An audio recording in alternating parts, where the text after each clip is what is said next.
Hi, I'm Michaela Bartram, and this is my lab report 9. The main problem is to model a spring system similar to the one in the video that Dr. Greco made, and the chief result was that my model represents the data accurately, as you will see. Here's Dr. Greco's video. As you can see, I set the origin at the top, and I set my calibration stick to 0.7 meters. The red dots are where I tracked all of the motion of the spring. You can see the sort of sine wave pattern of the spring in the top right corner, and I took the data and exported it into Excel so that I could use it in my program. The fundamental principles used are potential energy of a spring is equal to 1/2 ks squared. The potential energy due to gravity is negative mv delta y, and the potential energy is 1/2 mv squared.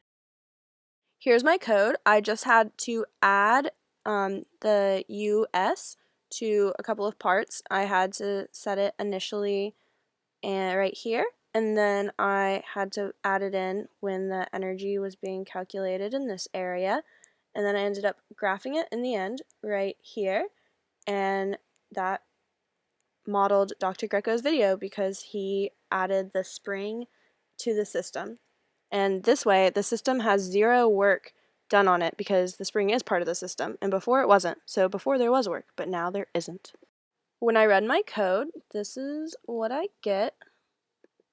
Run module, there's going to be a blue ball, and the blue ball is the representation of the data from Dr. Greco's video, and as you can see, the blue and the orange ball go in a very similar path, just a little bit behind each other. So my model accurately represents the data, and here you can see the sine cosine wave looking motion of the ball, and that represents energy. For the first part of the what does it mean, it asks about the x and y components of oscillation. Here I graphed time versus the x components and time versus the y components. X is on the left, y is on the right. The period for the x is 1.714 and the period for y is 1.334. These are different because the spring and the mass on the bottom of the spring is moving in separate x and y positions at any given time. As previously stated, there's no work done on the system because the spring is now a part of the system. Before we go on to the last what does it mean, it's important to note that the red line is the kinetic energy, the green line is the gravitational potential energy, the blue curve is the spring potential energy, and the yellow is the sum of the three. For the last what does it mean question, we're asked to set the origin to L0 plus mg over k. When I calculated that number, it came out to 0.699. So I'm going to set the initial position to 0.699 in the y direction.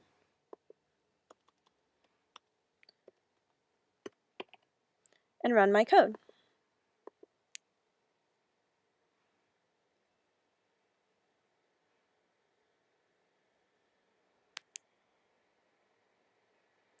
As you can see, this very much changes the physics of the system because the initial position is used for the position update formula to calculate where the ball is during the entire module. It also changes all of the energies, as you can see in the graph. They're all very different from what they were before. Some of them have two peaks on top. In conclusion, we see that I achieved my chief result because my blue ball follows the orange ball in my model accurately, and I went through and answered all of the what does it mean questions.